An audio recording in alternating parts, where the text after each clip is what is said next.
আসসালামু আলাইকুম ওয়া রাহমাতুল্লাহি ওয়া বারাকাতুহু। হযরত আদম আলাইহিস সালাম মানব জাতির প্রথম নবীর পূর্ণাঙ্গ জীবনী। ভূমিকা। বিসমিল্লাহির রহমানির রহিম। সমস্ত প্রশংসা মহান আল্লাহ তাআলার জন্য, যিনি আসমান ও জমিন সৃষ্টি করেছেন মানুষ, জিন, ফেরেশতা এবং সমগ্র জগৎ। দুরুদ ও সালাম বর্ষিত হোক নবীদের সর্দার হযরত মুহাম্মদ সাল্লাল্লাহু আলাইহি ওয়াসাল্লামের উপর।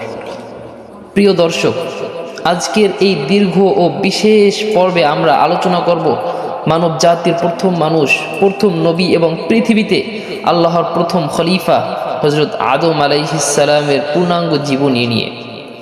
আজকের এই ভিডিওতে আমরা জানব কেন আল্লাহ মানুষ সৃষ্টি করেছেন, ফেরেশতাদের সাথে আল্লাহর কথোপকথন, আদম আলাইহিস সালামের সৃষ্টি, ইবলিসের অহংকার ও শয়তানে পরিণত হওয়া, জান্নাতে আদম ও হাওয়া আলাইহিস সালামের জীবন, নিষিদ্ধ ফলের ঘটনা, পৃথিবীতে আগমন, আদম আলাইহিস সালামের সন্তানদের ঘটনা, কাবিল ও হাবিলের কাহিনী, আদম আলাইহিস সালামের দাওয়াত, ইবাদত ও মৃত্যু। এই কাহিনী থেকে আমাদের শিক্ষা। তাহলে শেষ পর্যন্ত আমাদের সাথেই থাকুন।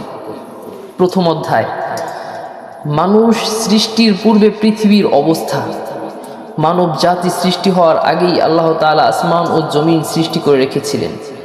সৃষ্টি করেছিলেন পাহাড়, নদী, সাগর, চাঁদ, সূর্য, নক্ষত্র, গ্রহ, উপগ্রহ, অসংখ্য সৃষ্টি। মানুষের আগেই পৃথিবীতে বাস করত জিন জাতি। তারা আগুনের তৈরি ছিল। আল্লাহ তাদেরকে স্বাধীন ইচ্ছা শক্তি দিয়েছিলেন, কিন্তু জিনদের একটি বড় অংশ পৃথিবীতে অশান্তি, হত্যা, রক্তপাত এবং সীমালঙ্ঘন শুরু করে দেয়। তখন আল্লাহ তাআলা ফেরেশতাদের মাধ্যমে তাদের বিরুদ্ধে অবস্থান নেন। এই সময় আল্লাহ তাআলা সিদ্ধান্ত নিলেন পৃথিবীতে এমন এক সৃষ্টি পাঠাবেন যে হবে তার প্রতিনিধি বা খলিফা। কোরআনে আল্লাহ তাআলা বলেন, আমি পৃথিবীতে একজন খলিফা সৃষ্টি করতে যাচ্ছি। ফেরেশতারা তখন বললেন, আপনি কি সেখানে এমন কাউকে সৃষ্টি করবেন যে সেখানে অশান্তি সৃষ্টি করবে এবং রক্তপাত করবে? অথচ আমরা আপনার প্রশংসা ও পবিত্রতা ঘোষণা করি। আল্লাহ তাআলা বলেন, নিশ্চয়ই আমি এমন কিছু জানি যা তোমরা কখনোই জানো না। এই আয়াতের মধ্যে লুকিয়ে আছে মানুষের মর্যাদা। মানুষ দুর্বল হলেও আল্লাহ তাকে জ্ঞান, বিবেক ও ইবাদতের শক্তি দিয়েছেন। দ্বিতীয় অধ্যায়, হযরত আদম আলাইহিস সালামের সৃষ্টি। আল্লাহ তাআলা আদম আলাইহিস সালামকে সাধারণভাবে সৃষ্টি করেননি, বরং বিশেষ প্রতিক্রিয়ায় সৃষ্টি করেছেন। হাদিসে এসেছে, পৃথিবীর বিভিন্ন স্থানে মাটি একত্র করে আদম আলাইহিস সালামের দেহ তৈরি করা হয়েছিল। এজন্য মানুষের গায়ের রং, স্বভাব, বৈশিষ্ট্য ভিন্ন ভিন্ন হয়েছে। কেউ কালো, কেউ সাদা, কেউ শ্যামলা, কেউ নরম স্বভাবের, কেউ কঠোর স্বভাবের। আল্লাহ তাআলা প্রথমে মাটি দিয়ে আদম আলাইহিস সালামের অবয়ব তৈরি করেন। তারপর সেটি শুকিয়ে যায়। এরপর আল্লাহ তাকে রূহ ফুঁকে দেন। যে মুহূর্তে রূহ প্রবেশ করালো, আদম আলাইহিস সালাম জীবিত হয়ে উঠলেন। হাদিসে এসেছে, যখন রূহ মাথায় পৌঁছল তখন তিনি হাঁচি দিলেন এবং বললেন, আলহামদুলিল্লাহ। তখন আল্লাহ তাআলা বলেন, ইয়ারহামুকাল্লাহ। এভাবেই মানব জাতির সূচনা হয়। তৃতীয় অধ্যায়, আদম আলাইহিস সালাম তাকে কিভাবে জ্ঞান দেওয়া হয়েছিল। আল্লাহ তাআলা আদম আলাইহিস সালামকে এমন জ্ঞান দান করলেন যা ফেরেশতাদেরকেও দেওয়া হয়নি। কোরআনে এসেছে, আল্লাহ আদমকে সব কিছুর নাম শিক্ষা দিলেন। এরপর ফেরেশতাদের সামনে সেগুলো উপস্থাপন করলেন এবং বললেন, তোমরা যদি সত্যবাদী হও তাহলে এগুলোর নাম বলো। ফেরেশতারা বললেন, আপনি পবিত্র, আপনি যা শিখিয়েছেন তা ছাড়া আমাদের কোনো জ্ঞান নেই। তখন আদম আলাইহিস সালাম সবগুলোর নাম বলে দিলেন। এর মাধ্যমে আল্লাহ দেখিয়ে দিলেন মানুষের সবচেয়ে বড় শক্তি হলো জ্ঞান। চতুর্থ অধ্যায়, ফেরেশতাদের সিজদা এবং ইবলিসের অহংকার। আল্লাহ তাআলা ফেরেশতাদের আদেশ দিলেন আদম আলাইহিস সালামকে সম্মানসূচক সিজদা করতে। সমস্ত ফেরেশতা সিজদা করলো, কিন্তু একজন সিজদা করলো না, সে ছিল ইবলিস। ইবলিস মূলত জিন ছিল, তবে ইবাদতের কারণে ফেরেশতাদের সাথে অবস্থান করত। আল্লাহ তাকে জিজ্ঞাসা করলেন, তুমি সিজদা কেন দিলে না? ইবলিস বলল, আমি তার চেয়ে উত্তম, আমাকে আগুন দিয়ে সৃষ্টি করা হয়েছে আর তাকে মাটি দিয়ে সৃষ্টি করেছেন। এটাই ছিল ইতিহাসের প্রথম অহংকার। অহংকার মানুষকে ধ্বংস করে দেয়। ইবলিস নিজের ইবাদতের কারণে গর্বিত হয়ে পড়েছিলেন। সে আল্লাহর আদেশ অমান্য করল, ফলে আল্লাহ তাকে অভিশপ্ত করলেন এবং জান্নাত থেকে বের করে দিলেন। তখন ইবলিস কিয়ামত পর্যন্ত অবকাশ চাইল, আল্লাহ তাকে সময় দিলেন। ইবলিস বলল, আমি অবশ্যই মানুষকে পথভ্রষ্ট করব। এভাবেই শুরু হয় মানুষ ও শয়তানের শত্রুতা। পঞ্চম অধ্যায়, হযরত হাওয়া আলাইহিস সালামের সৃষ্টি। আদম আলাইহিস সালাম জান্নাতে একা ছিলেন। আল্লাহ তাআলা তার শান্তির জন্য সৃষ্টি করলেন হযরত হাওয়া আলাইহিস সালামকে। হাদিসে এসেছে, হাওয়া আলাইহিস সালামকে আদম আলাইহিস সালামের পাঁজরের হাড় থেকে সৃষ্টি করা হয়েছিল। এর মাধ্যমে আল্লাহ বুঝিয়েছিলেন নারী ও পুরুষ একে অপরের পরিপূরক। তারা দুইজন জান্নাতে সুখে শান্তিতে বাস করতে লাগলেন। আল্লাহ তাদেরকে বললেন, তোমরা জান্নাতে বসবাস করো এবং যা ইচ্ছে খাও, কিন্তু এই গাছের কাছেও যেও না। এটাই ছিল পরীক্ষা। ষষ্ঠ অধ্যায়, শয়তানের ধোঁকা। ইবলিস মানুষকে ধ্বংস করার সুযোগ খুঁজছিল। সে আদম আলাইহিস সালাম ও হাওয়া আলাইহিস সালামের কাছে এসে কুমন্ত্রণা দিতে শুরু করলো। সে বলল, তোমাদেরকে এই গাছ থেকে বিরত রাখা হয়েছে যাতে তোমরা ফেরেশতা না হয়ে যাও অথবা চিরস্থায়ী না হয়ে যাও। সে আল্লাহর নামে কসমও খেলো যে সে তাদের মঙ্গল চায়। অবশেষে তারা শয়তানের ধোঁকায় পড়ে নিষিদ্ধ গাছের ফল খেয়ে নিল। সাথে সাথে তাদের লজ্জাস্থান প্রকাশ হয়ে গেল। তারা জান্নাতের পাতা দিয়ে নিজেদের ঢাকতে লাগলো। তখন তারা বুঝতে পারলেন তারা ভুল করেছে। সপ্তম অধ্যায়, তওবা ও পৃথিবীতে আগমন।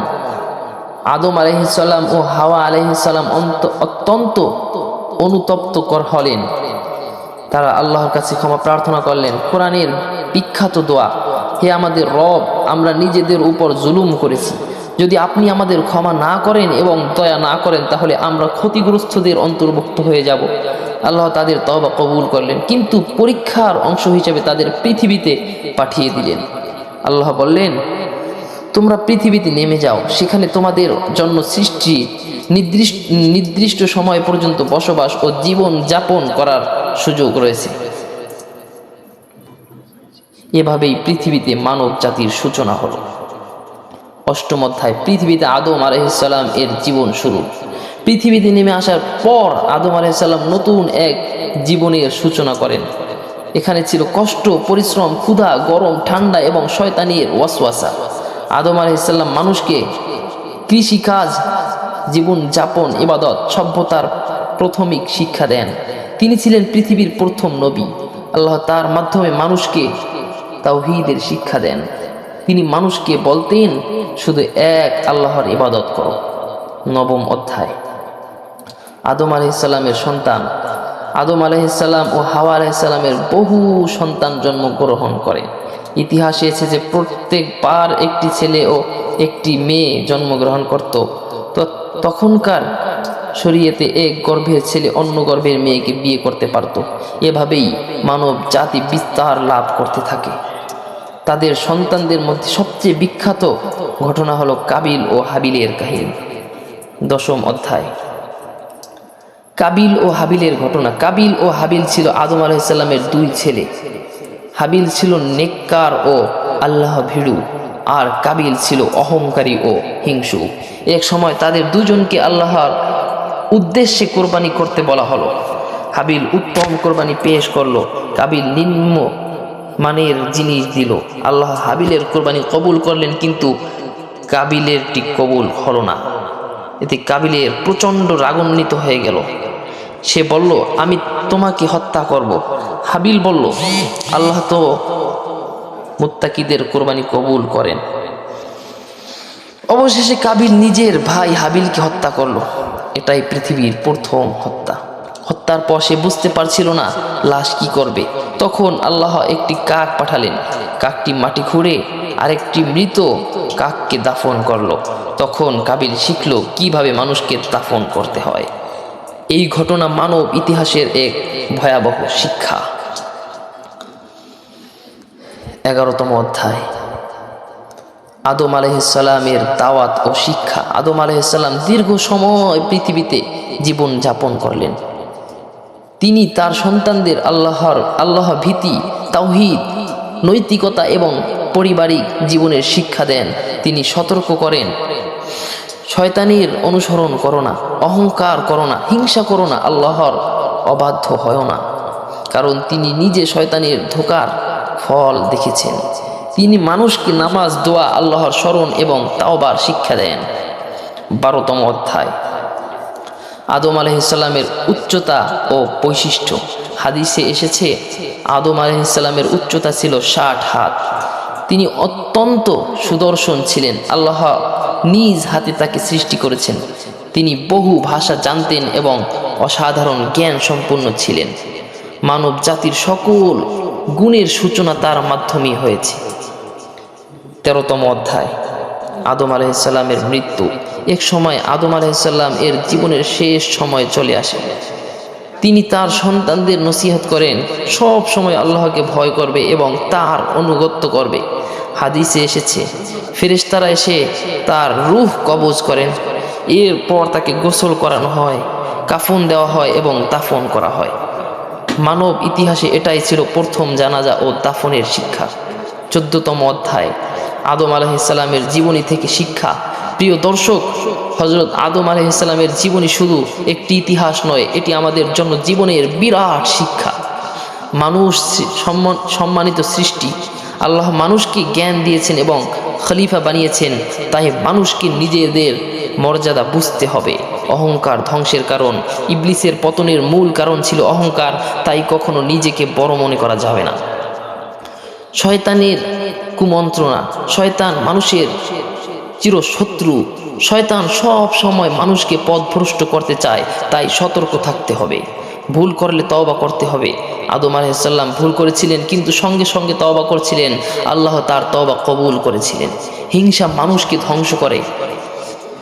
কাবিলের হিংসা তাকে হত্যাকারী বানিয়েছিল, তাই হিংসা থেকে বেঁচে থাকতে হবে। পরিবার ও সন্তানদের শিক্ষা দিতে হবে। আদম আলাইহিসসালাম তার সন্তানদের আল্লাহর পথে ডেকেছিলেন। আমাদের পরিবারকে দ্বীনের শিক্ষা দিতে হবে। 15তম অধ্যায়, আধুনিক যুগের জন্য বার্তা। আজ মানুষ প্রযুক্তিতে উন্নত হলেও আধ্যাত্মিকভাবে দুর্বল হয়ে পড়েছে। মানুষ অহংকার করছে, আল্লাহকে ভুলে যাচ্ছে, অন্যায় করছে। আদম আলাইহিসসালামের কাহিনী আমাদের মনে করিয়ে দেয়, মানুষ পৃথিবীতে পরীক্ষার জন্য এসেছে। এই পৃথিবী চিরস্থায়ী নয়। শয়তান এখনো জীবিত। তওবার দরজা কখনো বন্ধ হয় না, সর্বদা তওবার দরজা খোলা। যে ব্যক্তি আল্লাহর পথে চলবে সে সফল হবে, আর যে শয়তানের পথে চলবে সে ধ্বংস হবে। সমাপনী বক্তব্য। প্রিয় দর্শক, আজ আমরা জানলাম মানব জাতির প্রথম নবী হযরত আদম আলাইহিসসালাম এর পূর্ণাঙ্গ জীবনী। তিনি ছিলেন মানুষ। তিনি প্রথম মানুষ ছিলেন, প্রথম নবী, প্রথম শিক্ষক এবং পৃথিবীতে আল্লাহর প্রথম প্রতিনিধি। তার জীবনের প্রতিটি ঘটনা আমাদের জন্য শিক্ষা, সতর্কতা এবং পথ নির্দেশনা। আল্লাহ তাআলা আমাদের সবাইকে কোরআন ও সুন্নাহর পথে চলার তৌফিক দান করুন। যদি ভিডিওটি ভালো লাগে তাহলে অবশ্যই লাইক, কমেন্ট ও শেয়ার করবেন। ইসলামিক ইতিহাস ও নবীদের জীবনী নিয়ে আরও ভিডিও পেতে চ্যানেলটি সাবস্ক্রাইব করতে ভুলবেন না। আসসালামু আলাইকুম ওয়া রাহমাতুল্লাহি ওয়া বারাকাতুহু।